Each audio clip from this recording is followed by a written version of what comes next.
तो चलिए, आप लोगों का कमेंट आ रहा था कि सर एक बार आप मैथ का फिर से जो है टॉप 50 ऐसे क्वेश्चन बता दीजिए जो एग्जाम में बार बार रिपीट होता हो और उसके साथ ही साथ एग्जाम में आता है। तो आप सबका कमेंट को पढ़ा और देखा और फिर सोचा कि क्यों ना एक बार फिर से मैथ लेकर के आऊं, क्योंकि प्रत्येक दिन तो सब सब्जेक्ट का आता ही रहता है, बट आज जो बारी है ना वो मैथ का है। और आज के इस वीडियो में हम मैथ आपको समझाने का भी प्रयास करेंगे और उसके साथ ही साथ उसके कंसेप्ट को भी आपको याद दिलाने का भी प्रयास करेंगे। देखिए, आप अगर मैथ में कुछ भी ना जानते हो भाई, तो सिंपल तरीका बता रहा हूँ, वीडियो को आराम से देखना, एक बार दो बार देख लेना, आपका यहीं पे कंसेप्ट खत्म हो जाएगा। एक चीज आपको बता देता हूँ कि मैथ में लोग बोलते हैं ना कि सर 100 में 100 कैसे आ जाता है, तो 100 में 100 लाने का एक मंत्र होता है, हम आपको बताते हैं। 100 में 100 लाने का मंत्र बताऊं जी क्या होता है? वो होता है सबसे पहला ऑब्जेक्टिव, दूसरा बाद उसके बाद आता है सब्जेक्टिव।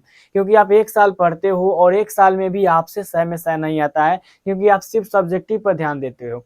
और अगर आप ईमानदारी पूर्वक, मैं बोल रहा हूं, अगर आप ये 2 महीना में ना, 2 महीना में ईमानदारी पूर्वक अगर ऑब्जेक्टिव पर ध्यान दे दिया ना जी, ऑब्जेक्टिव पर ध्यान दे दिया, तो ये आपका अकेला इतना क्षमता रखता है, इतना क्षमता रखता है कि अकेला आपका 200 से ज्यादा नंबर ये ला देगा। ठीक है, सिर्फ ऑब्जेक्टिव, और इसमें जो है ना कोई भी ज्यादा मेहनत नहीं करना पड़ता है। और अगर आप सब्जेक्टिव में फिर दे देंगे ध्यान, तो आपका 200, और एक साल पढ़े हो भाई तो 200 तो काबिलियत बनता है ना आपके अंदर, इतना तो आप नॉर्मली तरीके से ला सकते हो। इतना आप सोच भी होंगे, सोचे होंगे, नहीं सोचे होंगे, कोई दिक्कत नहीं है। बट आज की इस वीडियो को चलिए मिलजुल कर स्टार्ट करते हैं। सब लोग एक बार आ जाइए और फटाक से जवाब दे दीजिए। यहाँ पे 1 नंबर क्वेश्चन का कहा जा रहा है कि निम्न में से कौन जो है cos थीटा के बराबर है। ठीक है ना जी, यहाँ पे आपको 4 ऑप्शन देखने को मिल जाएंगे और ये बताना है कि कौन जो है इसमें cos थीटा के बराबर है। तो बता दीजिए साइन बटा कॉस हो जाएगा क्या? तो नहीं सर, ये tan होता है। ठीक है ना, साइन बटा कॉस से जो होता है tan थीटा होता है, और कॉस बटा साइन से जो होता है ना कॉट बटा, मतलब कि कॉस बटा साइन से जो होता है कॉट बनता है। ठीक है जी, और यहाँ पे 1/sec से क्या बनता है जी? कॉस बनता है। और यहाँ पे 1/sin से जो है cosec थीटा बनता है। तो आपका आंसर क्या बोला जा रहा है कि sir cot theta, cot theta का बराबर यहाँ पे आ जाएगा ऑप्शन बी। ठीक है जी, तो एक बार आप लोग ऑप्शन बी बोल दीजिए। चलिए, बहुत अच्छी बात है। इसी तरीके से अगर आपका कमेंट रहा ना जी, तो मतलब फाइनल हम समझ जाएंगे कि आपको बिल्कुल समझ में आ गया, और उसके बाद आप एग्जाम में भी फोड़ देंगे, है ना। ठीक ठीक है, अगला क्वेश्चन देखिएगा। कहा जा रहा है कि समीकरण युग्म 2x प्लस वाई बराबर प्लस 5 तथा 3x, मतलब -3x-6y+1 बराबर 0 है, इसका कितना हल हो जाएगा? अद्वितीय हल हो जाएगा, अनंत हल हो जाएगा, कोई हल नहीं होगा, यानी इनमें से कोई नहीं हो जाएगा। ये मैथ का सोल्यूशन है और ये आपके एग्जाम के लिए बहुत इंपॉर्टेंट माना जाता है, आप भी जानते हो। तो इसको निकालने का तरीका मैं बताता हूँ। इस समीकरण को देखिएगा ध्यान से, यहाँ पर जो रहता है उसको a1 बोला जाता है, यानी a1 के जगह पे आपका कुछ ना तो x है। ठीक है, इसको भाई बोला जाता है क्या? b1 बोला जाता है, यानी b1 के जगह पर 2 है। ठीक है जी, यहाँ पे देखिए c1 और c1 के जगह पे 5 है। ये चीज आपको आनी चाहिए, यहाँ पर a1, यहाँ पर b1 और यहाँ पर c1 आएगा जी। जी सर, बिल्कुल आ जाएगा। चलिए फिर से यहाँ देखिएगा, यहाँ पर देखिएगा, इसको बोलेंगे a2, a2 के जगह पे -3 है, और इसको बोलेंगे भाई b2, तो b2 के जगह पर -6 है, और इसको बोलेंगे भाई c, यहाँ पे क्या हो जाएगा भाई? c2, ये एक आ जाएगा। अब एक फॉर्मूला होता है a1 बट्टा का a2, ठीक है, बराबर b1 बट्टा का b2, ठीक है जी, और बराबर c1 बट्टा का c2। ये फॉर्मूला में जो है ना सब अगर आपस में बराबर हो जाएगा तो अनंत हल हो जाएगा। ठीक है जी, और अगर पहला बराबर नहीं हुआ, मतलब अगर पहला कट गया, तो कहिएगा कि द्वितीय हल, मतलब कि एक हल हो जाएगा या फिर अद्वितीय हल हो जाएगा। और अगर यहाँ कटा तो समझ जाइएगा कि कोई हल नहीं। तो मान रख के देख लेते हैं, a1 के जगह पे 1 और a2 के जगह पे देखिए -3 है, बराबर b1 के जगह पे देखिए 2 और b2 के जगह पे देखिएगा तो -6 है। अब देखिएगा ध्यान से, C1 के जगह पे यहाँ पे है आपका 5, और यहाँ पे देखिए C2 के जगह पे 1 है। ध्यान अगर दीजिएगा तो यहाँ पे देखिए 2 एकम यानी कि 2 तिहाई का 6, यानी कि यहाँ भी आपका बचेगा -1/3, और यहाँ भी -1/3 है, मतलब 1/-3 है, इसका मतलब है -1/3। तो यहाँ पर भी भाई साहब -1/3 है, और यहाँ पर भी आपका -1/3 है, लेकिन यहाँ पर जो है भाई 5/1 है, यानी ये बराबर नहीं है। और भाई साहब याद कर लीजिए जी, अगर यहाँ पर बराबर अगर नहीं आए तो आप कहिएगा कि सर कोई हल नहीं होगा। ठीक है जी, कोई हल नहीं हो जाएगा। यहाँ पे आपका करेक्ट आंसर क्या हो जाएगा, ऑप्शन सी हो जाएगा। तो कितने सारे बच्चे ने यहाँ पर 3 का करेक्ट आंसर ऑप्शन सी बताया। तो एक बार जवाब दे दीजिए भाई, 2 का करेक्ट आंसर ऑप्शन सी हो जाएगा। 2 का ठीक है जी, 2 का। तो यहाँ पर 2 का क्या मारिएगा, सी मारिएगा। अगला क्वेश्चन यहाँ एग्जाम में बनता है कि 2 बेलन की त्रिज्याओं का अनुपात 2:3 है तथा उनकी ऊंचाइयों का अनुपात 5:3 है, तो उनके आयतनों का अनुपात क्या हो जाएगा। ये क्वेश्चन बहुत इंपॉर्टेंट है और इसके लिए मैं आपको पिछले वाले वीडियो में इसी टाइप के क्वेश्चन का ट्रिक बताया था। काम क्या करना था इसमें समझ लीजिएगा। 2 का स्क्वायर कितना हो जाएगा जी, 4। 4 में 5 से गुना करिएगा तो 4 पचे कितना आ जाएगा जी, 20। यहाँ पे ध्यान दीजिएगा 3 का स्क्वायर 9, 9 कितना आ जाएगा जी, 27 आ जाएगा। 20:27 देखो तो है जी, 20:27 है जी। आप लोग एक बार बोल दीजिए 20:27। यहाँ पर क्या हो जाएगा जी, ऑप्शन बी हो जाएगा। यानी कि आपको फाइनली क्या याद कर लेना है जी, 3 का करेक्ट आंसर ऑप्शन बी याद कर लेना है। कोई बात नहीं है, देखिएगा ध्यान से। यहाँ पर क्या करना है, त्रिज्या का डबल कर दो और आगे वाला से गुना कर दो। यानी 2 दूना का 4, 4 पचे कितना हो जाएगा 20, 3 तिहाई का 9, 9 तिहाई कितना हो जाएगा 27। ये बात समझ आई जी, ये ट्रिक आई समझ में जी, बिल्कुल आ गई, बहुत अच्छी बात है भाई। इसी तरीका से मैथ में जो होता है ना, कंसेप्ट चाहिए। कंसेप्ट याद है भाई, बिल्कुल आसानी तरीके से आप बना सकते हो। मैथ में कोई झंझट नहीं होता है और इसी कारण से जो है बहुत सारे बच्चों का सय में सय आता है। ठीक है, कहा जा रहा है कि किसी वृत्त के केंद्र से, है ना, 13 सेंटीमीटर दूर स्थित बिंदु P से, ठीक है, खींची गई स्पर्श रेखा की लंबाई 12 सेंटीमीटर है, तो वृत्त की जो है ना त्रिज्या क्या हो जाएगी। अब मान के चलिए, देखिए ये एक कोई वृत्त है, ठीक है जी, वृत्त है। कहा जा रहा है कि वृत्त के केंद्र से 13 सेंटीमीटर दूर, यानी कि यहाँ से जो है, यहाँ से 13 सेंटीमीटर दूर, ठीक है जी, 13 सेंटीमीटर दूर पी कोई बिंदु है, यहाँ पर बिंदु है और खींची गई स्पर्श रेखा की लंबाई यहाँ पे, यहाँ से लेकर के यहाँ तक, मतलब इस पर स्पर्श रेखा है, इसकी लंबाई जो है 12 है भाई साहब। तो बताइए वृत्त की त्रिज्या क्या हो जाएगा। तो आपको तो इसका करेक्ट आंसर पता होगा भाई। एक चीज ध्यान दीजिएगा, ये वाला जो चीज है ना, यहाँ पर हम जो वृत्त बनाए हैं, तो इसमें आपको लग रहा होगा कि ये एच है भाई साहब, बट एच नहीं है। एच का काम ये करेगा, ठीक है ना जी। यहाँ से ये थोड़ा छोटा होगा, मतलब ये अगर बनाए रियलिटी में आप लोग कंपास से बनाइएगा तो आपका बन जाएगा और समझ में आ जाएगा कि ये हमारा क्या है, बी है। तो ध्यान दीजिएगा, जब ये एच है और एच में से हमको क्या घटाना रहता है, पी घटाना रहता है, तो बी का मान कितना आता है। तो आप लोग एक फॉर्मूला पढ़े हो ना जी, यहाँ पर अगर बी निकालना होके तो क्या करते हैं, रूट अंडर करते हैं और एच स्क्वायर में से हम लोग क्या करते हैं, पी स्क्वायर घटाते हैं। तो यहाँ पे क्या हो जाएगा जी, यहाँ पे एच स्क्वायर यानी कि 13 का स्क्वायर और माइनस का क्या हो जाएगा जी, 12 का स्क्वायर हो जाएगा। 13 का स्क्वायर देखिएगा 169 होता है और 12 का स्क्वायर 144, यानी फाइनल अगर देखा जाए तो ये 25 आ जाएगा और ये 5 आंसर आ जाएगा। और अगर आप लोग कहिए कि नहीं सर यहाँ पर तो ये वाला बी है, ये वाला पी है, तो भाई सेम प्रोसेस है, वही कीजिएगा ना, तो ये आपका आंसर जो आ जाएगा कैलकुलेट करके 5 आ जाएगा। तो आप में से बहुत सारे बच्चे ने बताया सर करेक्ट आंसर ऑप्शन क्या हो जाएगा, 5 हो जाएगा, जो कि मोस्ट इंपॉर्टेंट है और आपको इतना कंफर्म याद होनी चाहिए। याद है और कंसेप्ट समझ आ रहा है तो इसका मतलब समझ जाइए कि मैथ का ऑब्जेक्टिव आपसे 100% बन जाएंगे, बट उसमें एक समय चाहिए, है ना जी, इसमें एक टाइम चाहिए और वो टाइम को कम करने के लिए आपको एग्जाम देना पड़ेगा। तो पहले यहाँ देखिए, कहा जा रहा है कि निम्न में से किस द्विघात बहुपद के शून्यकों का योग -3 है और तथा गुणनफल 2 है। इस टाइप का क्वेश्चन तो हम आपको बता चुके हैं। यहाँ पे क्या कहा जा रहा है, कौन इसमें ऐसा बहुपद है जिसके शून्यकों का योग यहाँ पे -3 होना चाहिए और गुणनफल कितना होना चाहिए, 2 होना चाहिए। तो सबसे पहली चीज यहाँ पर देखिए, अल्फा प्लस बीटा मतलब शून्यकों का योग -3 और अल्फा इंटू बीटा शून्यकों का गुणनफल बराबर कितना है जी, 2 है। अब द्विघात यहाँ पे अगर बात करें तो समीकरण द्विघात बहुपद कैसे निकाला जाता है, तो द्विघात बहुपद निकालने के लिए हम ये फॉर्मूला आपको बताए होंगे, शायद आपको याद होगा। ठीक है, alpha plus beta x into alpha into beta, ये वाला चीज पढ़े हो जी, एक्स स्क्वायर हो जाएगा और अल्फा प्लस बीटा के जगह पे देखिए -3 है, तो -3 एक्स का एक्स, अल्फा इंटू बीटा के जगह यहाँ पर 2 है। ठीक है जी, तो एक्स स्क्वायर प्लस 3x और यहाँ पर +2 आ जाएगा।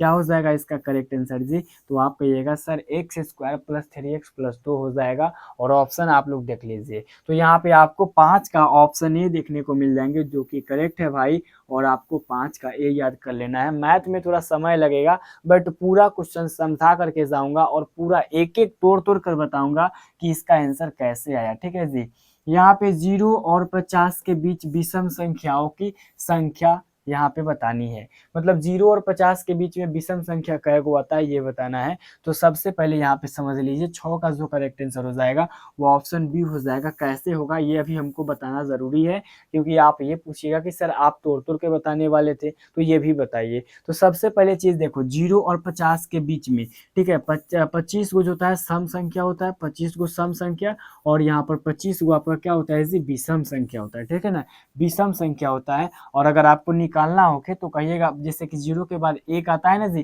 तो 1 आ गया हमारा विषम, 1 के बाद 3 आ गया, 3 के बाद क्या आ गया 5 आ गया, 5 के बाद 7 आ गया, डैश डैश डैश डैश 49 हो गया।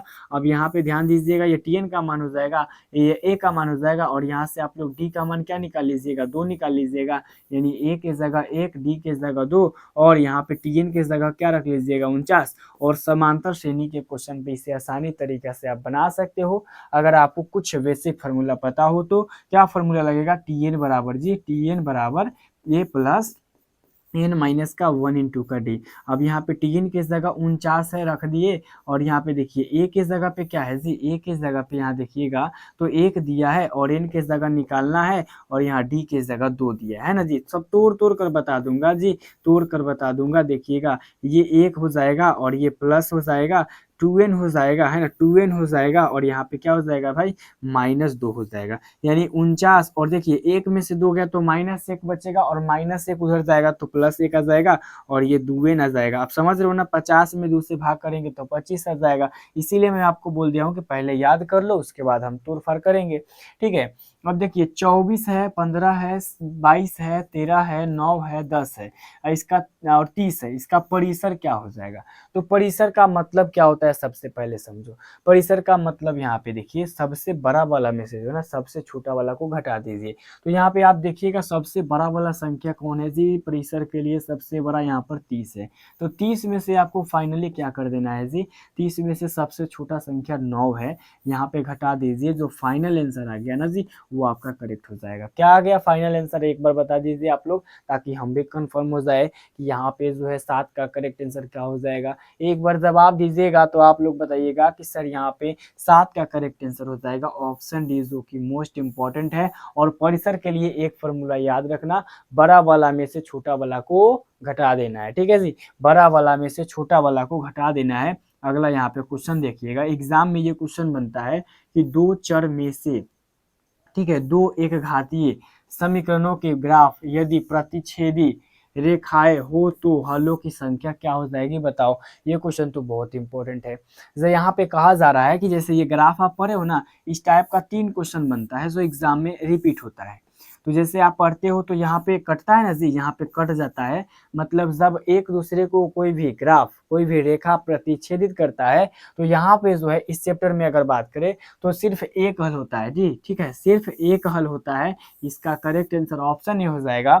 लेकिन एक दूसरे के दोनों रेखा अगर समांतर हो गया, मतलब कभी भी नहीं कटेगा, तो उसका कोई हल नहीं होगा। और लेकिन इसी पर, और ये भी समीकरण इसी पर आ गया, यानी दोनों जो है रेखा एक दूसरे के अगर संपाती हो गया तो उसका जो हो जाएगा अनंत हल हो जाएगा। आई होप कि आपको ये तीनों पॉइंट समझ में आई होगी। पहला पॉइंट क्या है जी, अगर रेखा एक दूसरे को प्रतिच्छेद करेगा तो हलों की संख्या 1 हो जाएगा। और अगर यहाँ पे अगर बात करें दोनों अगर एक दूसरे के समांतर होगा तो वो क्या हो जाएगा, हलों की संख्या क्या हो जाएगा जी, कुछ नहीं होगा, मतलब कि 0 हो जाए, मतलब कि कोई नहीं होगा, कोई हल नहीं होगा, और एक पर रहेगा तो यहाँ पे इसका हल अनंत हो जाएगा। ये तीनों लाइन समझ गए, बिल्कुल समझ गए जी, बिल्कुल समझ गए। अगला क्वेश्चन एग्जाम में पूछेगा, यदि समीकरण के x माइनस 5y बराबर 2 तथा 6x प्लस 2y बराबर 7 का कोई हल ना हो तो अब क्या देखिएगा, यहाँ पे अब बताया जा रहा है ये दो समीकरण है, जिससे कि यहाँ पर a1 का मान देख लीजिए क्या है, a1 के जगह पर k है,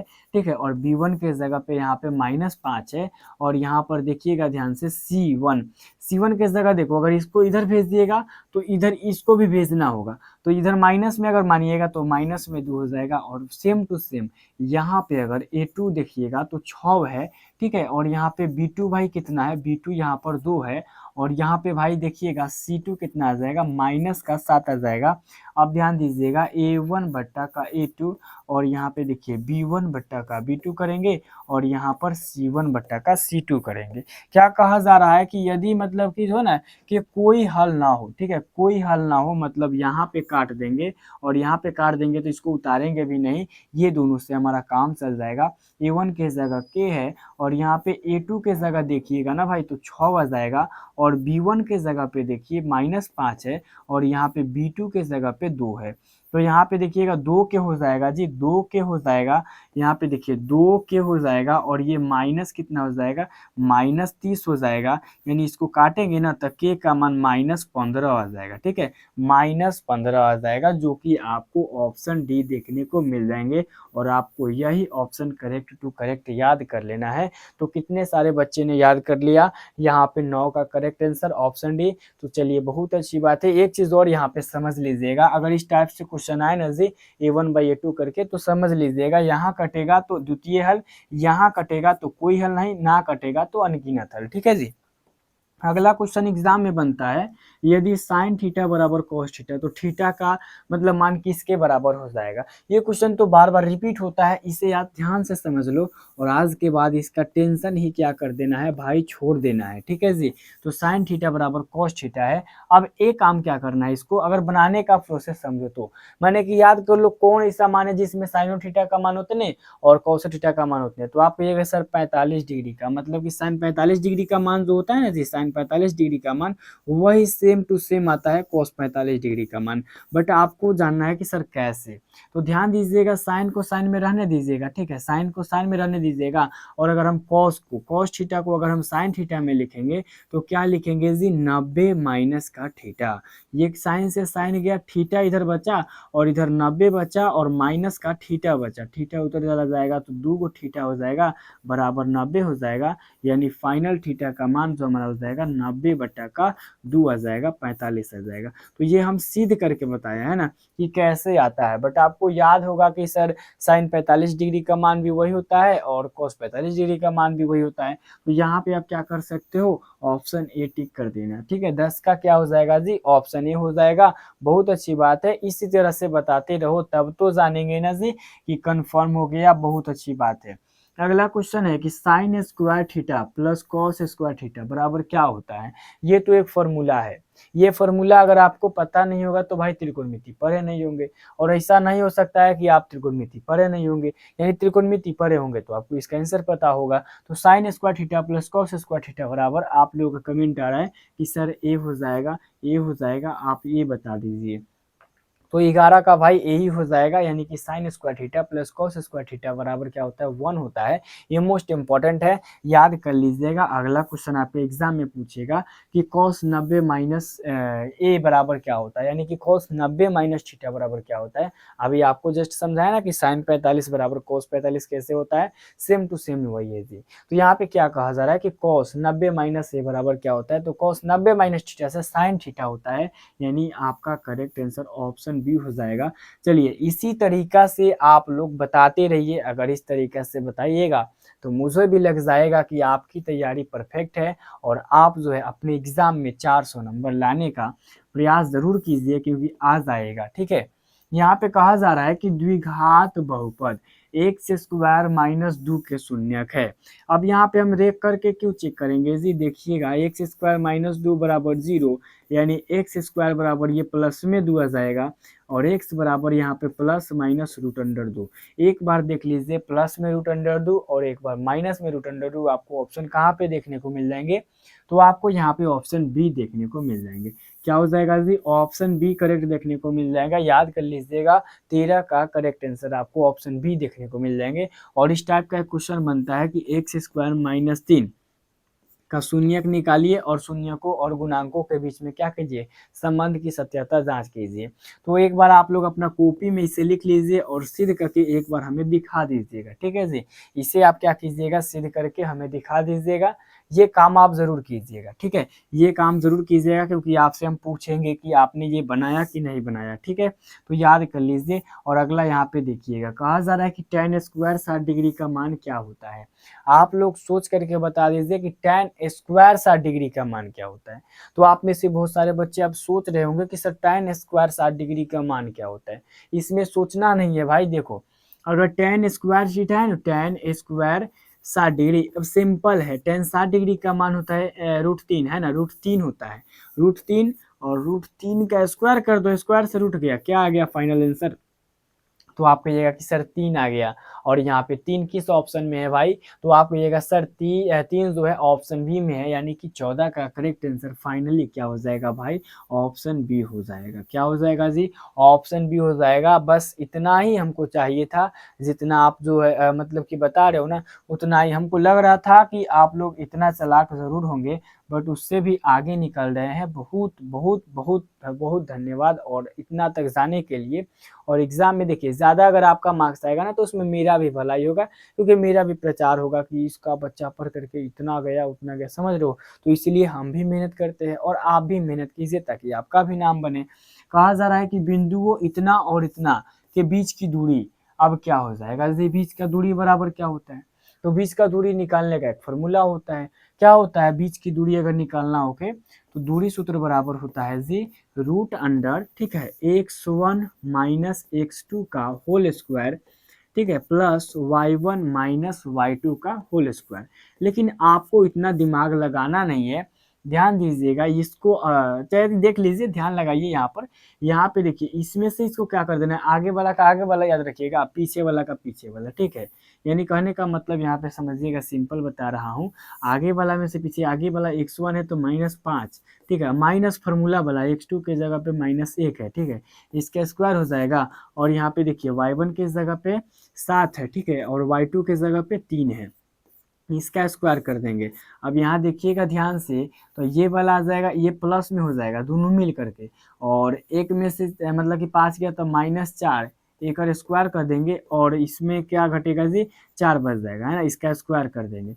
तो यहाँ पे 4 का स्क्वायर 16 आ जाएगा, और फिर 4 का स्क्वायर 16 आ जाएगा, यानी कि टोटल आपका आंसर 32 आ जाएगा, जो कि करेक्ट हो जाएगा रूट लगा करके। और इसको निकालिएगा तो भाई 4√2 आ जाएगा, ठीक है जी, 4√2 आ जाएगा, जो कि आपको ऑप्शन यहाँ पर सी में देखने को मिल जाएंगे। तो कितने सारे बच्चे ने ऑप्शन सी बताया।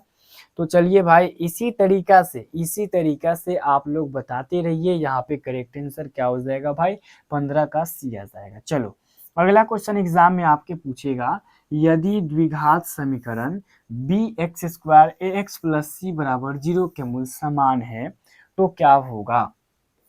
अब यहाँ पे आपको क्वेश्चन घुमा दिया है। आप लोग एक बार क्या कीजिएगा, यहाँ पर देख लीजिएगा और इसका करेक्ट आंसर यहाँ पे क्या कर दीजिएगा, बी मार दीजिएगा, क्योंकि आप पढ़े हो b² - 4ac बराबर क्या होता है, 0।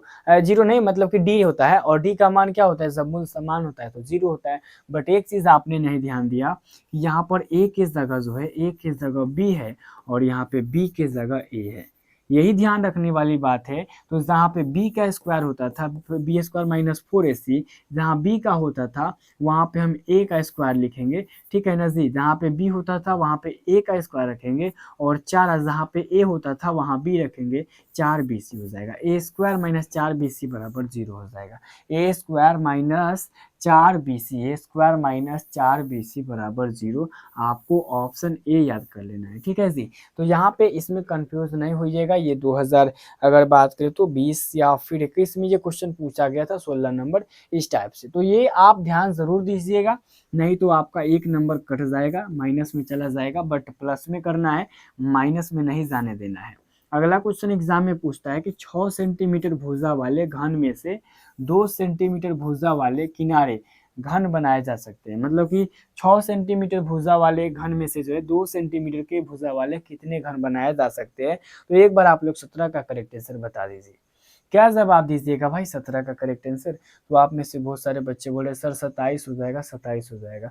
बहुत अच्छी बात है भाई, कैलकुलेशन मत करो, एक बार ये जो है ना कंफर्म तरीका से जो है ना याद कर लो। ठीक है जी। यानी कि कहने का मतलब यहाँ पे घन घनाभ वाला ये क्वेश्चन आपका है कि 6 सेंटीमीटर भुजा वाले घन में से 2 सेंटीमीटर भुजा वाले कैसे बनेगा। तो हम क्या करेंगे, जैसे कि 6 का यहाँ पे देखिएगा, इसको मान लेंगे पहली भुजा। तो घन का आयतन क्या होता है, भुजा क्यों होता है। यहाँ पे देख ही लीजिए घन का आयतन क्या होता है भाई, भुजा क्यू। भुजा का क्यू होता है यहाँ पे घन हो जाएगा, ठीक है। अब यहाँ 6 का क्यू कितना हो जाएगा, 6 का क्यू का मतलब होता है 6 गुना 6 गुना 6। अब यहाँ पे क्या कहा जा रहा है, घन का जो आयतन होता है, घन का आयतन जो होता है जी, आयतन जो होता है वो भुजा क्यू होता है। और यहाँ ध्यान दीजिएगा क्यू होता है। अब यहाँ कहने का मतलब ये है कि ये वाला जो चीज़ है ना जी, इसमें क्या करना है, ये वाला चीज़ यानी कि 2 सेंटीमीटर है, तो 2 सेंटीमीटर यानी कि क्या हो जाएगा, 2 गुना का 2 गुना का 2 हो जाएगा जी, इतना हो जाएगा। अब इतना में इतना से भाग कर दीजिए, मतलब 6 गुना 6 गुना 6। अब भागा क्या दीजिएगा, 2 गुना 2 गुना का 2। अब ये 2 तिहाई का 6, फिर 2 तिहाई का 6, फिर 2 तिहाई का 6, यानी कि 3 तिहाई 9 तिहाई 27। कन्फर्म समझ में आया। अगर नहीं आया तो ध्यान दीजिएगा, सिंपल तरीका आपको बताता हूँ। यहाँ पे देखिए 6 रहेगा तो 6 गुना 6 गुना 6, जितना बनाना रहेगा उतना से भाग दे दीजिए 3 बार लिख करके, काट के जो आंसर आ जाएगा वो लिख लीजिएगा। समझ आ गया जी, आ गया तो बिल्कुल आ गया, क्योंकि ये तो मतलब कि सिंपल प्रोसेस है, सिंपल प्रोसेस है ना जी। अगला क्वेश्चन देखिए, कहा जाएगा निम्न में से कौन सी घटना की प्रायिकता नहीं हो सकती है। घटना की प्रायिकता कितना पर नहीं होता है, अगर प्रतिशत में दिले रहेगा, प्रतिशत में अगर आपका रहेगा तो ध्यान दीजिएगा 0 से यानी कि 1 से लेकर के, यानी कि मान के चलिए 1 से लेकर के आपका रहेगा 100% तक, ठीक है, 1 से लेकर के 100% तक रहेगा।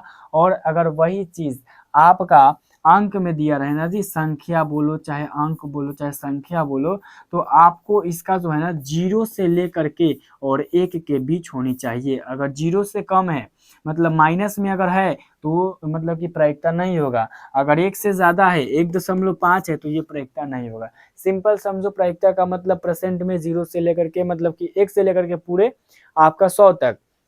और यहाँ पे आपको बता देते हैं कि अंक में रहेगा तो 0 से लेकर के 1 के बीच में होना चाहिए, इससे ज्यादा उदा नहीं होना चाहिए। तो यहाँ पे 0.2 जो होता है ना जी, तो ये 1 और यहाँ पे 0 और 1 के बीच में होता है, क्योंकि 0.2 है, 0.3 है, तो ये सब 60% है, ये भी हो जाएगा प्रायिकता, ये भी हो जाएगा, ये भी हो जाएगा, लेकिन 3 वाला नहीं हो जाएगा, ठीक है, 3 वाला नहीं हो जाएगा। ये याद रखना, याद रखना, लॉजिक याद रखो भाई, बस लॉजिक ही याद रखना है, और लॉजिक ही हम आपको याद दिलाने आए हैं। अब एक बात बताइए, यहाँ पे 4 रहता तो आप लोग कंफर्म तरीका से नहीं कर लेते क्लियर, 4 रहता तो क्लियर कर लेते भाई। यहाँ पे देखिएगा अगला क्वेश्चन यहाँ पे आ गया, कहा जा रहा है कि किसी वृत्त के बाह्य बिंदु P से 2 स्पर्श रेखाएं PA तथा PB खींची गई है, यदि PA 4 सेमी हो तो PB की लंबाई ज्ञात कीजिएगा। अब किसी भी वृत्त के, जैसे कि मान के चलिए यहाँ पे वृत्त है जी, अब यहाँ के P से मतलब कि बाह्य बिंदु से P से 2 स्पर्श रेखाएं खींची गई है, एक यहाँ पे PA है और एक यहाँ पे क्या है जी, यहाँ पे देखिएगा एक PB है, ठीक है, PA है और एक PB है। यदि PA की लंबाई 4 है और PB की यहाँ पे लंबाई आपको ज्ञात करना है भाई, तो सबसे सिंपल तरीका समझो, ये वृत्त से संबंध क्षेत्रफल पे है। अगर आपको जो है इसका कैलकुलेशन करके आंसर निकालना है, निकाल सकते हो, नो प्रॉब्लम, बट ये थोड़ा क्वेश्चन आपका लेंदी बन जाएगा, बड़ा बन जाएगा। बट अगर देखा जाए तो ट्रिक समझ लीजिए, अगर देखिएगा ध्यान से, यहाँ पे क्या कहा जा रहा है कि जैसे कि एक कोई वृत्त है, अब यहाँ से यहाँ है, एक यहाँ पे देखिएगा ये PA है और यहाँ पर ये PB है, तो ये 4 है, तो ये कितना होगा। तो एक ट्रिक समझो, बताने का नियम है, एक ट्रिक समझो कि ये जितना रहेगा सर उतना ही ना ये रहेगा, यानी कि ये 4 है, इसका मतलब ये भी 4 हो जाएगा। तो इसमें बनाने की झंझट नहीं आपको रखना है, अगर बनाइएगा तो बड़ा बन जाएगा, लेंदी हो जाएगा, खराब हो जाएगा। बट याद रखिएगा ट्रिक भाई, अगर दोनों रहेगा ना, PA PB यहाँ पे रहेगा जी, तो दोनों सेम हो जाएगा, यानी कि ये भी 4 सेंटीमीटर और वो भी 4 सेंटीमीटर ही होगा, ठीक है जी। अगला यहाँ पे एग्जाम में आपसे पूछा जाएगा कि बिंदु P -6,8 की दूरी मूल बिंदु से है। अब मूल बिंदु से दूरी निकालना रहता है जी, तो वो भी लॉजिक है। एक क्या लॉजिक है जी, जितना है -6 है तो इसका स्क्वायर कर दो, और 8 है तो 8 का स्क्वायर कर दो, यानी कि 6 का स्क्वायर आ जाएगा आपका 36 और 8 का स्क्वायर आ जाएगा 64, यानी कि टोटल आ जाएगा 100, और 100 बराबर कितना निकल जाएगा जी, 10 निकल जाएगा। बट आपको जो है फार्मूला पे अगर चलना है, फार्मूला पे, तो मूल बिंदु के निर्देशांक 0,0 होता है, याद रखिएगा। अब 0,0 से -6,8 की दूरी निकालना रहेगा, तो कौन सा फार्मूला लगाइएगा, दूरी सूत्र अगर आप लगाते हो, दूरी सूत्र यानी कि तो 0 माइनस, देखिएगा माइनस और यहाँ पे फॉर्मूला वाला माइनस यानी कि 6 का एक होल स्क्वायर आ जाएगा और प्लस यहाँ पे 0 और -8 का यहाँ पे क्या आ जाएगा जी, स्क्वायर आ जाएगा। बात समझ में आ रही है जी? जी सर बिल्कुल आ रही है। यहाँ पे ये प्लस में 6 का स्क्वायर हो जाएगा और ये -8 का स्क्वायर हो जाएगा। अब कहिएगा सर इसमें वो माइनस था उसमें वो माइनस, उससे कोई लेना देना इसमें नहीं रहता है। 6 का स्क्वायर 36, 8 का स्क्वायर 64 आ जाएगा और ये 100 आ जाएगा। समझ रहे हो? 10 निकल जाएगा। तो आप एक बार बोल दीजिए सर 20 का करेक्ट आंसर ऑप्शन यहाँ पर डी देखने को मिल जाएंगे और यही करेक्ट हो जाएगा। मेरे भी एग्जाम में आएगा तो मैं भी ऑप्शन डी मार दूंगा। एक बार बोल दो। चलिए, तो इंतजार है आप लोगों की कि कब तक बात वो बोलेंगे, तब तक हम अगला क्वेश्चन यहाँ पे बताते हैं। चलिए, साइन 18 डिग्री बटा कॉस 72 डिग्री बराबर क्या होता है? आपको मैंने एक ट्रिक बताया कि जब आपके पास पता न रहे कि साइन 18 डिग्री का मान कैसे होता है, कॉस 72 डिग्री का मान कैसे होता है, बस एक ट्रिक लगाना है, दोनों को जोड़ करके क्या 90 आ रहा है? तो यहाँ पे आपका प्रश्न आएगा जी सर 18 को 72 को 90 को होता है, इसका मतलब साइन को रहने दीजिए, साइन को रहने दीजिए और कॉस को जो है साइन में बदल दीजिए। कॉस को साइन में बदलने के लिए क्या किया जाएगा, 90 में से 72 घटाएंगे, क्योंकि एक फार्मूला होता है कॉस 90 माइनस थीटा बराबर साइन थीटा, और यहाँ पे एक और फार्मूला होता है sine 90 minus theta, sine 90 minus theta बराबर का कॉस थीटा होता है। यानी कि कॉस थीटा को फाइनली हम क्या लिख सकते हैं, 90 साइन 90 माइनस थीटा, वही कॉस 72 को क्या लिख सकते हैं, साइन 90 माइनस 72, और साइन 18 का भाई साहब साइन 18 रहेगा और यहाँ पे ये वाला साइन का साइन रहेगा और ये आपका 90 में से 72 गया तो 18 आ जाएगा। सब लोग सिंपल तरीका से समझ लो, इसका करेक्ट आंसर ऑप्शन ए आ जाएगा। यानी कि सभी लोग एक बार बोल दीजिए ऑप्शन बी करेक्ट हो जाएगा। चलो, इसी तरीका से आप लोग बताते रहो। और पिछले बार में अगर बात करें तो बहुत सारे बच्चे आए थे और करेक्ट आंसर बताए थे। आप भी बताते हो बट अच्छी तरीका से और बताओ और मेहनत करो, ठीक है? जितना ज़्यादा आए नंबर उतना बड़ाई होगा, आपका होगा, आपके साथ मेरा होगा, तब तो इतना मेहनत कर रहा हूँ। नहीं तो मेरे को इतना मेहनत करने का क्या फ़ायदा था 2-2 बार लाइव लेकर के लाना। समझ रहे हो जी? कहा जा रहा है कि बिंदुओं ए 2, -4 और बी 4, 5 को मिलाने वाले रेखाखंड के मध्य बिंदु के नियामक क्या है? अब देखो भाई, इसमें आपको कोई चीज ज्यादा करने की जरूरत नहीं है। मध्य बिंदु का मतलब पहले आगे वाला के आगे वाला को जोड़ के और 2 से भाग दे दो, 2 + 4 भागा 2, फिर इसको जोड़ के 2 से भाग दे दो, -4 जोड़ -2। यहाँ ध्यान दीजिएगा, 4 2 6 बट्टा का 2 आ जाएगा और ये माइनस प्लस माइनस यानी कि -2 -4 -6 बट्टा का 2 आ जाएगा, 3 कॉमा माइनस का 3 आ जाएगा, 3 कॉमा माइनस का 3 आ जाएगा, 3 कॉमा -3 ये मध्य बिंदु के नियामक हो गया। क्या हो गया जी? मध्य बिंदु के नियामक हो गया। और मध्य बिंदु का अगर बोले, अगर कह देगा कि मतलब कि त्रिभुज के मध्य बिंदु का नियामक बताइए, तो त्रिभुज के तीनों कोनों का जो रहेगा ना उस सबको जोड़ देंगे, मतलब कि पहले वाला को पहले वाला से। जैसे यहाँ पे त्रिभुज के लिए यहाँ पे 3 गो दे देगा, तो हम क्या करेंगे, 1 गो 2 गो 3 गो, पहला को जोड़ देंगे, 3 से भाग देंगे, फिर दूसरा को जोड़ देंगे, 3 से भाग दे देंगे, तो त्रिभुज के क्या आ जाएगा भाई, मध्य बिंदु का नियामक आ जाएगा ना जी। उसी टाइप से निकाला जाता है, केंद्र का नियामक है। तो ये सब चीज आपको आनी चाहिए। यहाँ पे देखिएगा 23 नंबर क्वेश्चन, दो समरूप त्रिभुज के क्षेत्रफलों का अनुपात यानी कि 64:121 है, तो उनकी संगत भुजाओं का अनुपात क्या हो जाएगा? अब क्षेत्रफल है, ठीक है जी। यहाँ पे ध्यान देने वाली बात यहाँ पे 23 नंबर क्वेश्चन में कहा यह जा रहा है कि क्षेत्रफल का अनुपात। क्षेत्रफल मतलब सिंपल तरीका समझो, क्षेत्रफल मतलब स्क्वायर, क्षेत्रफल माने स्क्वायर। अब बताओ कितना का स्क्वायर आता है 64, तो आप कहिएगा सर 8 का आता है। कितना का स्क्वायर आता है 121, आप कहिएगा 11 का। यानी ये करेक्ट आंसर याद कर लो। क्या हो जाएगा जी? यहाँ पे 23 का करेक्ट आंसर आपका ऑप्शन ए हो जाएगा। एक बार आप लोग जो है ऑप्शन ए बता दीजिए तो मेरा भी मन खुश हो जाएगा और मैं भी बोलूंगा कि जीटी वाला के लड़का के पास पावर उतना है, उतना क्षमता है, जिससे वो अपने एग्जाम को खुद अपने बल पे निकाल सके। तो बोल दीजिए एक बार भाई साहब, एक बार बोल दिए। चलिए, बहुत अच्छी बात है। यहाँ पे अगला बात देखिए, कहा जा रहा है एक शंकु की त्रिज्या r है और ऊंचाई h है, तो उसका आयतन जो है ना क्या हो जाएगा?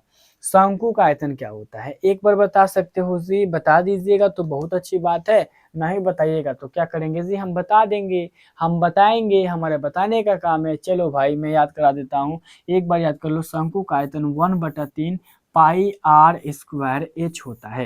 1/3 पाई आर स्क्वायर एच होता है, यानी 24 का क्या हो जाएगा जी? एक बार बोल दीजिए आप लोग। तो आप लोग कहिएगा कि सर 24 का यहाँ पर सी आ जाएगा। क्या आ जाएगा जी? 24 का सी आ जाएगा, जो कि करेक्ट है। और इसी चीज को आपको फॉलो करना है और इसी चीज को रटना है, याद करना है शंकु का। ठीक है जी। और अगर यहाँ पे आ जाएगा बेलन, तो इससे काट दीजिएगा। ठीक है, बेलन का आयतन यहाँ पे इससे काट दीजिए। लो बेलन का आयतन हो गया। ट्रिक याद कर लो। अगर शंकु पूछेगा तो 1/3 बता देंगे, और बेलन पूछेगा तो पाई आर स्क्वायर एच बता देंगे। समझो भाई, एक ट्रिक लगा लो ना, बस काम खत्म। यहाँ पे 25 नंबर है, 4, -2 और 8, 6 को मिलाने वाली रेखाखंड के मध्य बिंदु के नियामक क्या हो जाएंगे? देखिए, एक साल में 2 बार क्वेश्चन पूछा गया मध्य बिंदु के नियामक पर, तो आपको जो है अच्छी तरीका से आनी चाहिए, और आपको आ भी जाएगा जी, आ भी जाएगा। मध्य बिंदु पहले वाला को जोड़ो, 8×4 = 12, 12 में अगर हम 2 से भाग देंगे तो कितना आएगा? 6। और यहाँ पे देखिएगा 6 है और 2 है, तो 6 में 2 जोड़ेंगे तो यहाँ घटाव का चिन्ह है, मतलब कि 6 में से 2 जाएगा तो कितना बचेगा? 4। 4 में 2 से भाग दे दो, ये 2 आ जाएगा। यानी कि 6,2 आपको देख लेना है। तो 6,2 है जी? 6,2 नहीं है जी। 8×4 क्या हो जाएगा जी? 12 हो जाएगा, और यहाँ पर 2 हो जाएगा, यानी कि 6, और ये आ जाएगा आपका 6,2। नहीं है जी भाई, नहीं है, नहीं है। रेखाखंड के मध्य बिंदु के नियामक नहीं है जी, ऑप्शन में तो है ही नहीं है। तो आप एक चीज देखिएगा ना इसमें, आप एक चीज यहाँ पे 25 नंबर में कैलकुलेट करके देख सकते हो। तो इसमें ज्यादातर दिमाग मत लगाना, यहाँ पे यही चीज करना है, इसमें ऑप्शन नहीं है। ठीक है जी, बट यहाँ ये याद कर लो, ये आ जाएगा। ठीक है ना, कैलकुलेशन सही होनी चाहिए। अगला क्वेश्चन देखिएगा, कहा जाएगा एग्जाम में, एक समबाहु त्रिभुज ABC की एक भुजा 2A है, तो इसकी ऊंचाई क्या हो जाएगी? अब आप लोग पढ़े होंगे समबाहु त्रिभुज के बारे में, समबाहु त्रिभुज के बारे में पढ़े हो जी? नहीं पढ़े हो कोई बात नहीं है, हम अभी बता देते हैं। समबाहु त्रिभुज का अगर ऊंचाई निकाला जाता है ना जी, ऊंचाई निकाला जाता है तो वो होता है, मतलब कि √3/2 इंटू भुजा होता है। ठीक है, √3 मतलब कि √3/2 इंटू भुजा होता है। और ऊंचाई निकालना होगा तो √3/2 धा देंगे, और भुजा की जगह देखिए दिया है 2A, यानी कि 2 से 2 यानी कि √3, और यहाँ पर ये आ जाएगा √3A। यहाँ पे आपको क्या देखने को मिल जाएंगे? ऑप्शन बी देखने को मिल जाएंगे। तो आप लोग 26 का क्या बोलिएगा? तो सर आपका भैया क्या हो जाएगा? 26 का भी करेक्ट हो जाएगा, जो कि मोस्ट इंपॉर्टेंट है, याद रखिएगा।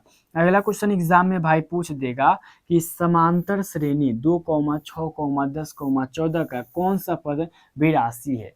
ये क्वेश्चन तो भाई बार बार एग्जाम में रिपीट होता है जी, तो इससे क्लियर करना आपकी जिम्मेदारी है। मैं आज यहाँ पे आपको सिंपल तरीका से इसके लिए 1-2 मिनट का समय लूंगा, बट ध्यान से समझाऊंगा, ध्यान से समझिएगा। कहा जा रहा है इतना का कौन सा पद 82 है, मतलब TN के जगह पे फाइनली 82 दिया है, ये कंफर्म है। ए की जगह पे देखिएगा 2 है, और डी की जगह कैसे निकाला जाता है? इसमें से इसको घटाया जाता है, तो डी की जगह 4 है। हमको TN का मान निकालना पहले है, एन का मान निकालना है। TN के जगह पे रखेंगे A + n-1 इंटू डी, ये TN का फॉर्मूला होता है। और TN की जगह पे यहाँ पर 82 है, और A की जगह पे यहाँ पर 2 है, और N की जगह निकालना है, और D की जगह पे क्या है जी? 4 है। तो यहाँ पे 82 हो जाएगा, और ये 2 आ जाएगा, और ये 4n आ जाएगा, और ये -4 आ जाएगा, यानी फाइनली 82, और ये 2 में से 4 गया तो -2 बचेगा, और +4n बचेगा, ये उधर चला जाएगा तो 82, यानी 2 माइनस में तो प्लस में चला जाएगा, यानी कि 84 आ जाएगा। 84 बराबर का 4n आ जाएगा, यानी फाइनल n का मान जो आ जाएगा भाई 84/4 आ जाएगा। अब बताओ कितना से कटेगा? तो 4 दूना का 8, 4 एक कम का 4, 21 मरतबे में कट जाएगा। यानी कि समांतर श्रेणी 2, 6, 10 और उसके बाद क्या 14 का 21वां पद, ठीक है ना जी? 21वां पद जो आ जाएगा हमारा, वो आ जाएगा क्या? 82 आ जाएगा। तो 27 का याद रहेगा क्या जी? सी याद रहेगा, है ना? 27 का सी याद रहेगा जी, बिल्कुल याद रहेगा, क्योंकि सर आपने बताया और हमको याद नहीं होगा, ऐसा हो नहीं सकता है। अगला क्वेश्चन एग्जाम में पूछेगा 5, 15 और 20 के लसा और मसा का अनुपात है। ठीक है, 5, 15 और 20 के लसा और मसा का अनुपात निकालना है। निकालने के लिए सबसे पहले यहाँ पे 5 लिख दो, यहाँ पे आपको 15 लिख देना है और यहाँ पे आपको 20 लिख देना है। लिखने के बाद यहाँ पे देखो, ये तो एक से मतलब कि 5 से लगेगा तो 1 हो जाएगा, ये 3 से 5 हो जाएगा और यहाँ पे क्या आ जाएगा भाई, 2 से 10 आ जाएगा और ये 2 से क्या आ जाएगा, 5 आ जाएगा। अब यहाँ पे लिख दो 20 बराबर 2 गुना ठीक है जी।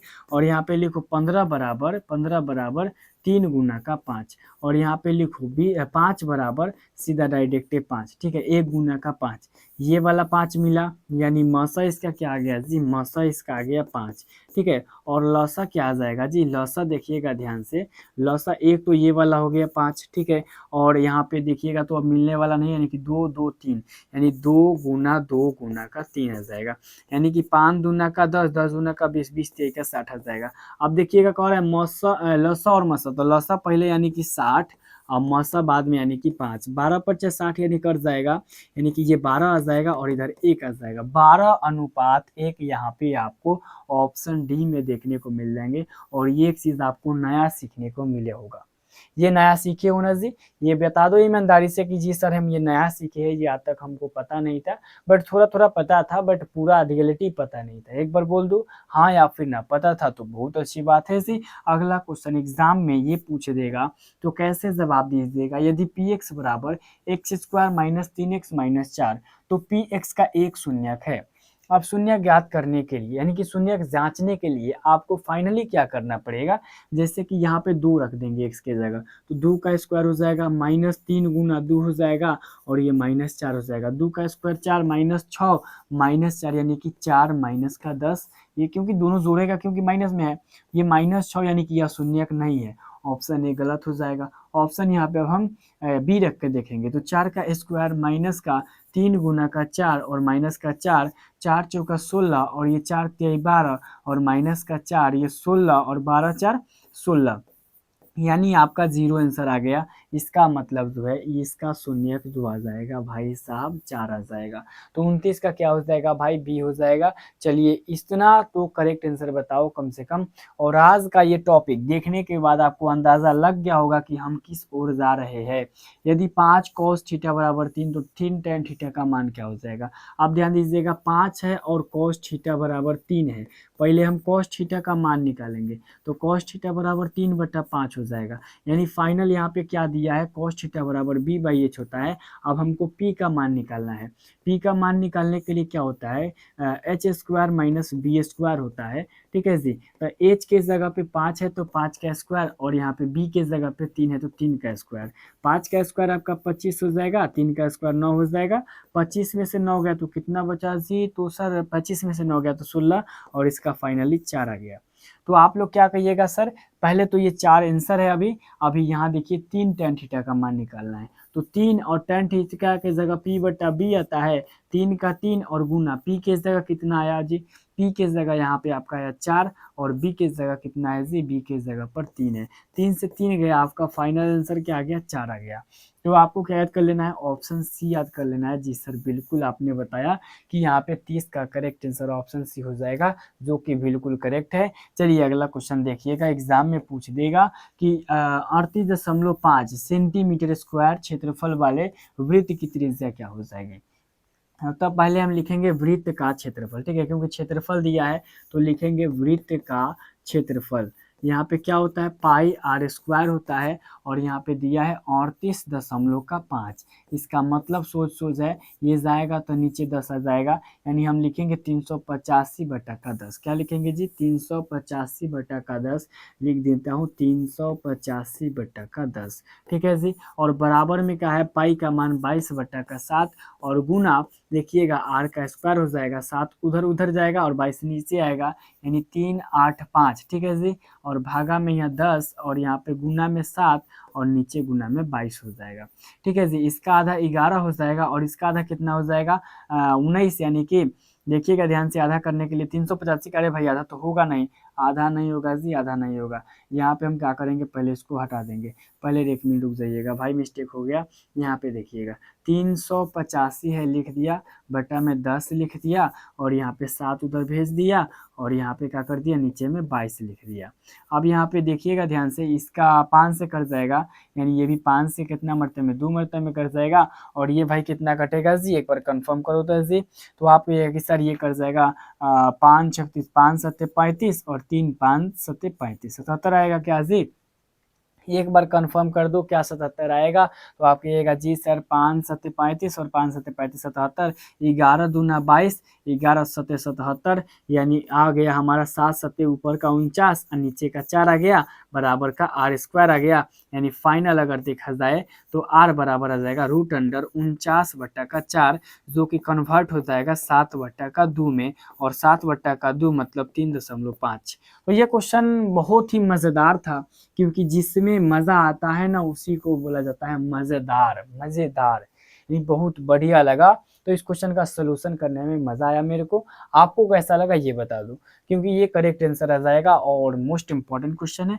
समझ गए होंगे तो बहुत अच्छी बात है भाई। अगला क्वेश्चन एग्जाम में बनता है, cos 1 degree, cos 2 degree, cos 3 degree, dash cos 90 degree का मान क्या आ जाएगा। सिंपल आपको क्या बताया कि cos 1 2 3 4 5 का जानते हो, फॉर्मूला नहीं जानते हो, बट एक चीज समझिएगा, यहाँ पे cos 1 डिग्री है, cos 1 डिग्री है, cos यहाँ पर 2 डिग्री है, 2 डिग्री है, cos 3 डिग्री है, 3 डिग्री है, डैश यहाँ पे 90 से पहले 89, 90 पहले छोड़ो, 90 से पहले यहाँ पे देखिएगा क्या करेंगे, 89 88 87 इतना रखेंगे, और रखने के बाद निकालेंगे। लेकिन आपके पास खोपड़ी में अगर दिमाग होगा तो यहाँ पे cos 90 का मान कितना होता है, याद कर ले होइएगा, तो 0 होता है।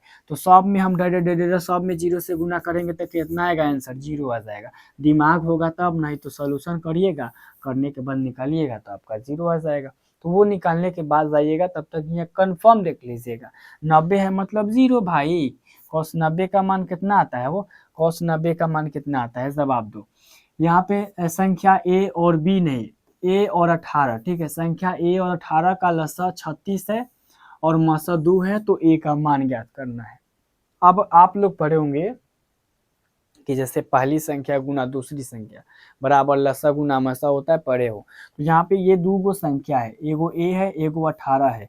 पहली संख्या गुने दूसरी संख्या बराबर लसा, यानी कि यहाँ पे लसा गुने मसा। अब ये 18 इधर भेज दो, तो a बराबर 36 गुना 2 बटा में 18, 18 दूना 36, यानी 2 दूना का 4।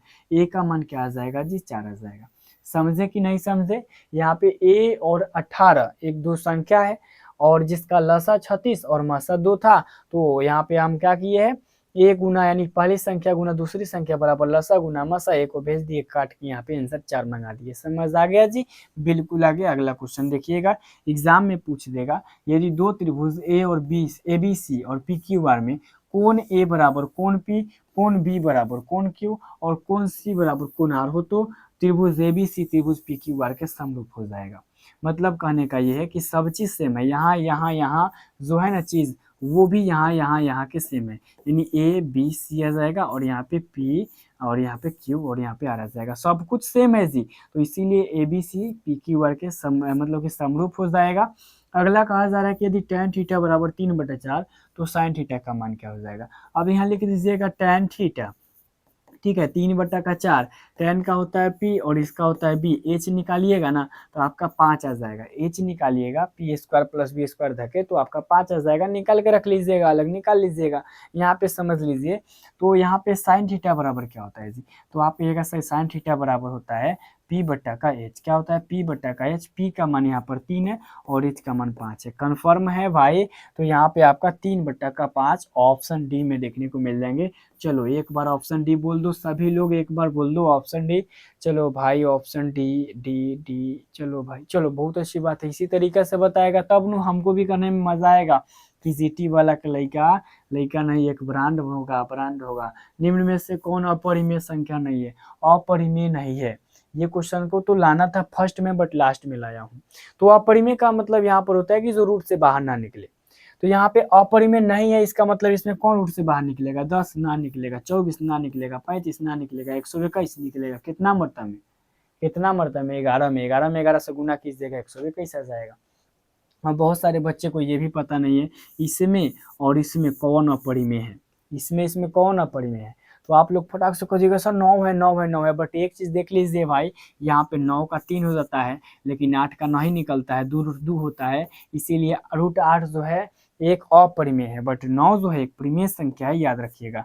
अगला एग्जाम में क्वेश्चन पूछेगा, ताश के पत्तों की एक गड्डी को अच्छी तरह से फेंट करके एक पत्ता यदि इससे निकाला जाता है, इसके इक्का होने की प्रयोक्ता ज्ञात कीजिए। इक्का होने की प्रयोक्ता, चिड़िया होने की प्रयोक्ता, इस टाइप से अगर पूछ दे तो ध्यान दीजिएगा, इक्का जो होता है ना, इक्का जो होता है पूरे ताश में 4 गो होता है, ठीक है। पूरा ताश कितना है, 52 गो है, ये कर जाएगा का हो जी 13 चौका 52, 1/13 है का जी 37 का सी बोल देते एक बार, 37 का सी सर बिल्कुल करेक्ट हो जाएगा, यानी कि आप लोग याद कर लीजिए 37 का सी हो जाएगा।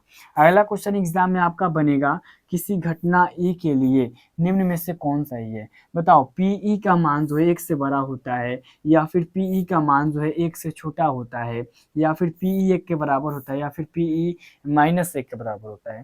तो सबसे बड़ी चीज, कभी भी पीई का मान 1 से बड़ा नहीं होता है, कभी भी 0 से भी छोटा नहीं होता है, और कभी भी माइनस में नहीं होता है, यानी 38 का सी करेक्ट हो जाएगा। एक बार बोल दूं 38 का सी, तो बोल रहे हो ना जी 38 का सी हो जाएगा, सी हो जाएगा, बहुत अच्छी बात है। अगला एग्जाम में आपसे पूछा जाएगा, बिंदु 2√3 और -2√3 किस पाद में स्थित है। आपको रूट कुछ नहीं देखना है, यहाँ पर देखिएगा एक चीज हम आपको बार बार बताते रहते हैं, इससे पढ़ लो। ये एक्स अक्ष है और ये एक्स डैश है, ये वाई अक्ष है जी, यहाँ पर वाई अक्ष है और ये वाई डैश है, ठीक है, ठीक है जी। तो यहाँ पे देखिएगा ध्यान से, तो ये प्लस होता है, प्लस होता है, ये भला माइनस होता है, ये माइनस होता है। प्रथम चतुर्थांश को बोला जाएगा प्लस और प्लस, यानी पहला में रहेगा तो प्लस प्लस, दूसरा में रहेगा तो पहले एक्स लिखाएगा माइनस, बाद में वाई लिखाएगा प्लस, पहले एक्स माइनस पहले वाई भाई माइनस है, ठीक है, और यहाँ पे पहले एक्स यानी कि प्लस और यहाँ पे माइनस है, ठीक है जी। तो ये पहला है, दूसरा है ये, और ये आपका तीसरा है, ठीक है जी, और ये आपका चौथा है। तो कहा ये जरा कि किस में है, तो पहले देखिए प्लस है और बाद में देखिए माइनस है, तो पहले प्लस बाद में माइनस आपको चौथा में देखने को मिल जाएगा। तो आपका ये कि सर चतुर्थ हो जाएगा, यानी कि आप याद कर लीजिए 39 का करेक्ट आंसर आपका हो जाएगा, ऑप्शन डी हो जाएगा। और ये मोस्ट इंपॉर्टेंट आपके एग्जाम में पूछता है। ये चारों अगर आपका क्लियर हो गया ना, देखो पहला और तीसरा, यानी कि दोनों माइनस में रहेगा तो तीसरा, दोनों प्लस में रहेगा तो आपका क्या कहिएगा कि सर ये पहला हो जाएगा, और आगे माइनस माने कि दूसरा में, अगर यहाँ माइनस रहता तो दोनों माइनस में रहता तो तीसरा हो जाता, दोनों प्लस में रहता तो कति में हो जाता जी, पहला में हो जाता। ये संख्या कुछ भी रहे कोई दिक्कत नहीं है, और पहले माइनस बाद में प्लस रहता ना, तो इसको दूसरा, और ये अभी जो देख रहे हो ये चौथा में है, ठीक है। अगला 40 नंबर क्वेश्चन, समांतर श्रेणी 54, 51, 48, 45 का 10वां पद क्या हो जाएगा। 10वां पद माने n के जगह 10, ठीक है, a के जगह पे यहाँ पे 54 है, और डी की जगह पे यहाँ पे 51 में से अगर हम 54 घटाएंगे तो -3 आ जाएगा, ठीक है, यही चीज समझना है, -3 आ जाएगा। टीएन के फॉर्मूला रखो a + n - 1 इंटू का डी। अब यहाँ पे a के जगह पे क्या है भाई, a के जगह पे यहाँ पर 54 है, और यहाँ पे डी n के जगह पे 10 में से 1 घटा के गुना कर देंगे कितना से, -3 से, यानी कि 54 और प्लस 9 गुना का -3 हो जाएगा, 54 का 54, और ये प्लस माइनस माइनस 9 या 27, ये आपका 54 में से 27 गया तो 27 करेक्ट आंसर आ जाएगा। एक बार बोल दो 40 का करेक्ट आंसर ऑप्शन है, तो आप ये जी सर बिल्कुल हो जाएगा 40 का करेक्ट आंसर, आप जो बोले वो नहीं होगा, ऐसा हम मानेंगे तो नहीं मानेंगे, नहीं मानेंगे, नहीं मानेंगे। अगला क्वेश्चन एग्जाम में देखो भाई पूछ देगा, यदि पी और क्यू दो अभाज्य संख्या है तो उसका मौसा क्या हो जाएगा। अभाज्य का मतलब समझिए कि दोनों में, इसमें ना इससे भाग होगा ना इसमें इससे भाग होगा, इसे अभाज्य कहेंगे, मतलब इसको भाग करेंगे इससे तो कटेगा नहीं, इसको करेंगे तो कटेगा नहीं। जैसे 6 और 5 क्या है, अभाज्य है, 6 में 5 से भाग करेगा तो नहीं कटेगा, 5 में 6 से करेगा तो नहीं कटेगा। तो जब अभाज्य होता है ना जी, तो उसका जो मसा आता है वो 1 आता है, क्या होता है जी, 1 आता है, याद कर लीजिए, डी ऑप्शन हो जाएगा। 41 का डी याद कर लीजिए। चलिए 42 नंबर क्वेश्चन यहाँ पे देखिएगा, 42 नंबर क्वेश्चन है, यदि एक उदग्र खंभे की छाया की लंबाई, खंभे की छाया की लंबाई की √3 गुना है तो सूर्य का उन्नयन कोण ज्ञात करें। इतना फास्ट पढ़िएगा ना तो आपको भी समझ में नहीं आएगा। कहा जा रहा है कि एक उदग्र खंभे की छाया की लंबाई, मतलब कोई खंभा यहाँ पर ठहरा है और इसकी जो लंबाई है ना वो मतलब कि खंभे की लंबाई की रूट 3 गुना है। मतलब और खंभा की लंबाई अगर हम माने लेंगे भाई साहब आपका 1, तो ये आ जाएगा रूट 3। ठीक है, 1 मानेंगे तो ये रूट 3 आ जाएगा। अब बताइए कि सूर्य का उन्नयन कोण यहाँ पर कितना है। छाया की, सही बोल रहे हैं ना जी, कि छाया की जो लंबाई है, चलिए छाया की जो लंबाई है वो खंभे की लंबाई की 1/, चलिए 1 अगर मानेंगे तो ये रूट 3 हो जाएगा। तो जवाब दीजिए उन्नयन कोण क्या हो जाएगा। तो पी अभी पर रख लीजिए, ठीक है ना, tan, और यहाँ पे देख लीजिए थीटा बराबर P/B, यानी कि 1/√3। tan कितना डिग्री के मान 1/√3 होता है, आप कहिएगा सर 30 डिग्री, तो 42 का आपको क्या याद कर लेना है, ऑप्शन बी याद कर लेना है, 30 डिग्री। समझ आ रहा है जी। एग्जाम में देखो इसी तरीका से क्वेश्चन आपसे पूछेगा, आ रहा है तो ठीक है, नहीं आ रहा है तो भाई पढ़ने की जरूरत है। रियलिटी यहाँ पे आपको पता चल जाएगा, ठीक है। अब ऐसा नहीं है कि हल्का हल्का क्वेश्चन बता दे और आ गया तो भाई जाओ जाओ जाओ पास हो जाएगा, ऐसा काम हम नहीं करेंगे, ठीक है। कौन जो है द्विघात समीकरण में नहीं है, यहाँ पे द्विघात समीकरण नहीं है। अरे भाई यहाँ तो डायरेक्ट देखो ना, बट्टा में लिखल है, नहीं है, बट्टा में लिखल है, नहीं होगा, 43 का डी हो जाएगा। एक बार नजर दौड़ाओ, चेक करे का जरूरत है ना पड़ेगा। यहाँ पे अगला क्वेश्चन देखो, तो यदि ए बी सी डी में किसी त्रिभुज के कोण मतलब हो तो साइन बी प्लस सी बटा 2 बराबर क्या हो जाएगा। एक फॉर्मूला हम आपको बताए थे जी, सिद्ध करे वाला, साइन बी प्लस सी या बटा में 2 बराबर कथी सिद्ध करना रहता है, क्या सिद्ध करना रहता है, कॉस ए बटा 2 सिद्ध करना रहता है। तो यहाँ पे कॉस ए बटा 2 कहाँ पे, ऑप्शन यहाँ पे क्या है जी, सी पे छुपा हुआ है, तो सी याद कर लीजिए। सी बोलिएगा जी सर, बिल्कुल बोलेंगे, क्योंकि से करेक्ट है तो सी को बोलेंगे ना जी। अगला क्वेश्चन देखिएगा, एग्जाम में ये पूछ देगा कि एक्स से x+3 x+6 x+9 x+12 का समांतर माध्य क्या हो जाएगा। समांतर माध्य भाई कैसे निकाला जाएगा, तो सबसे पहले चीज देख लीजिए, सबको काम करो, क्या काम करो सबको भाई, एक साथ पहले क्या काम करना है, जोड़ दो, पहले समांतर माध्य याद करना है। x+3, यहाँ पे x+6, उसके बाद x+9, उसके बाद x+12 भाग दे देंगे, कै गो है, एगो दूगो तीन गो चार गो पाँच गो है, 5 से यहाँ पे देखिएगा 1 2 3 4 5 गो, यानी कि 5x आ जाएगा। और यहाँ पे देखिएगा ध्यान से, 3 गो आ 6 गो 9 गो आ 9 गो 9 गो 18 गो 18 गो 12 गो कै गो होता है वो, 18 गो आ 12 गो, 18 आ प्लस में 12 0, और 1 1 2 3 30 गो। अब यहाँ पे बटा में 5 आ जाएगा, और देखिए इसमें 5 कॉमन हो जाएगा तो x+6 बचेगा, और बटा में 5, ये 5 से 5 गया, x+6 किसका करेक्ट है वो भाई साहब, x+6। ये देखो नया एग्जाम का पैटर्न है, ऐसा तो आप क्वेश्चन देखे भी नहीं होंगे और सोचे भी नहीं होंगे कि इस टाइप का क्वेश्चन आपसे एग्जाम में पूछेगा, बट देख लो पूछा है। तो यहाँ पे आने का फायदा यही है भाई, मानो चाहे ना मानो, हम तो डायरेक्ट कहते हैं, खुलेआम कहते हैं। अगर तुम 2 महीना पढ़ेगा तो तुम्हारा नंबर जो है ना 300 से ज्यादा जाएगा, 300 किसी के बाप से नहीं रोकाएगा। ये लिख के कॉपी पर रख लो, नहीं आएगा तो हमारे घरे पहुंच जाना और कह देना कि देखो नहीं आया, मार्कशीट लेते आना, ठीक है। अगला यहाँ पे देख लेना, अगला कहेगा कि सबसे छोटी अभाज्य और सबसे छोटी भाज्य संख्या का गुणनफल। अब समझो ध्यान से, अभाज्य और भाज्य क्या है। भाज्य संख्या मतलब जिसमें एक और स्वयं को छोड़ करके दूसरा से भाग लगे। सबसे छोटा भाज्य संख्या अगर आपसे पूछ दे, सबसे छोटा भाज्य संख्या तो भाई आ जाएगा 4, और सबसे छोटा अभाज्य संख्या पूछ दे, अभाज्य, तो आप लोग 1 मत बोलिएगा, 2 बोलिएगा, क्योंकि एक को न तो भाज्य न तो अभाज्य बोला जाता है, ठीक है, 2 बोलिएगा। तो यहाँ पे कहा जा रहा है कि संख्याओं का गुणनफल, तो 4 दूना का कितना हो जाएगा जी, 8 हो जाएगा। चलो भाई चलो चलो, कहाँ चलो, चलो मेला देख के आते हैं, एक बार मेला देख के आते हैं। तो आप लोग कीजिएगा जी सर मैं नहीं जाऊंगा, क्योंकि आप कहाँ हम कहाँ, कैसे जाएंगे जी, कैसे जाएंगे। यदि 6,8,9,x व 13 का माध्य जो है 10 है तो x का मान ज्ञात करो। अरे भाई इसके पहले वाला वीडियो में मैं बताया था कि नहीं बताया था, आप जी सर बताए थे ना, क्या काम किए थे वो, सबको पहले जोड़ दिए थे, 6 8 9, उसके बाद x+13, अच्छा एगो था पहले गिन लिए थे, 1 2 3 4 5, 5 गो था दे दिए थे, और यहाँ पे जितना आया था ना माध्य वो लिख दिए थे, क्योंकि माध्य निकालने का आपका फॉर्मूला वो होता है, सबको जोड़ के जगह से भाग दे दो, तो भाग दे दिए, बराबर में 10 दे दिया है। ये देखिएगा, ये इधर तो मतलब कि बटा में तो इधर आ जाएगा, मतलब कि क्या आ जाएगा, 10 × 5 = 50 हो जाएगा, लेकिन 8 × 6 = 14, 14 गो 9 गो कै गो होता है जी, 14 गो और 9 गो आपका हो जाएगा 23, और 23 गो और 13 गो 3 3 6 और 2 1 3, 36 आ जाएगा जी, 36 आ जाएगा, यानी कि x+36/5, और बराबर का क्या आ जाएगा, 10 आ जाएगा, x+36 और 10 5 आ जाएगा 50, यानी कि x का मान आ जाएगा 50 माइनस का 36, x का मान क्या आ जाएगा भाई, ये बचा 4 और ये 1 14, 14 आपको 48 का ऑप्शन सी देखने को मिल जाएंगे। तो एक बार 48 का क्या बोल दीजिएगा भाई, ऑप्शन सी बोल दीजिएगा। चलिए बहुत अच्छी बात है, इतना तो कंफर्म आया ना जी, इतना तो कंफर्म आ गया।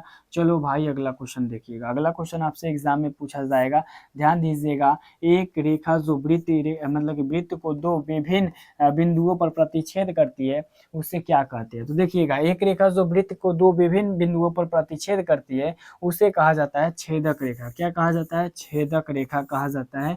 इसको रट लो आप, ठीक है सर, छेदक रेखा कहा जाता है। तो इसमें छेदक रेखा नहीं है, ऑप्शन डी करेक्ट हो जाएगा, ऑप्शन डी याद कर लीजिएगा। अगला यहाँ पे लास्ट क्वेश्चन है, कहा जा रहा है, एग्जाम का फोकस करो भाई, एक आदमी 24 मीटर मतलब कि पश्चिम की ओर जाता है। चलो 24 मीटर पश्चिम की ओर, फिर वह 10 मीटर ऊपर उत्तर की ओर, उत्तर मतलब इधर गया, तो वह अपने प्रारंभिक बिंदु से कितनी दूर पर है, ये निकाल देना है। ये दिया है, ये भी दिया है, ये निकाल दो। h बराबर क्या होता है, p square plus b square.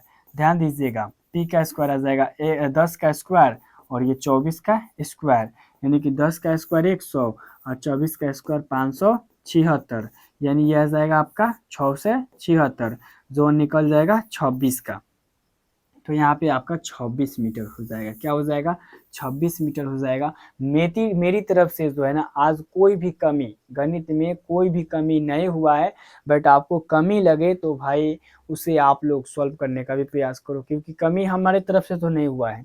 और आज का वीडियो कैसा लगा है कमेंट में बताओ, और अगला वीडियो क्या चाहिए ये भी बताओ। मैं तो पहले से बोला जाता हूँ ना कि भाई बताते रहो बताते रहो, तो ये सारी चीज़ आपको आनी चाहिए। और एक चीज़ आपको ध्यान में रखना है कि अगर आप यहाँ पे आ रहे हो और पढ़ रहे हो तो सारा क्वेश्चन को याद रखो। और अगर आपको मान के चलिए एक बार लाइव में तो हम तो फटाफट बताते जाते हैं, अगर आपको उतना में ना आए तो वीडियो को फिर से देखो, लेकिन क्वेश्चन कंफर्म करो। एक तरीके से आपको बताते हैं ना कि कोई भी मास्टर हो गया ना, वो बोलता है कि क्वेश्चन में क्लियर करो, तो उस चीज को ही हम क्लियर करा रहे हैं। आपको जो क्वेश्चन हम बताते हैं और जो क्वेश्चन आपको बताते हैं कि ये इंपॉर्टेंट है, तो क्वेश्चन बैंक से ही लाते हैं। जितना जरूर याद कर लीजिएगा, अगर आपका क्वेश्चन बैंक क्लियर होगा ना, तो आपसे एक भी क्वेश्चन अगर बात करें, एक भी क्वेश्चन नहीं छूटेगा। ये लिख करके रख लो और एग्जाम की तैयारी करो। और एग्जाम की तैयारी के साथ साथ ऐसा ना है कि 10,000 रुपया ही लेना है, 10,000 के साथ साथ ई वाला भी ले लेना है, समझ रहे हो जी, इस टाइप का लेना है। बड़ा बड़ा तो उधर भी रखा हुआ है, बट आपको छोटा वाला लेना है। ज़्यादा बड़ा लाइएगा तो आपका हानिकारक हो जाएगा, क्योंकि घर में से कहीं गिर जाएगा तो फूट जाएगा, लेकिन ये थोड़ी फूटेगा, किधरों रख दो अब फूट जाएगा तो इससे कोई प्रभाव नहीं पड़ेगा। तो समझ आया ना जी। तो आज का वीडियो कैसा लगा कमेंट में बताना। इसी के साथ मिलते हैं फिर अगले वीडियो में, तब तक के लिए जय हिंद जय भारत।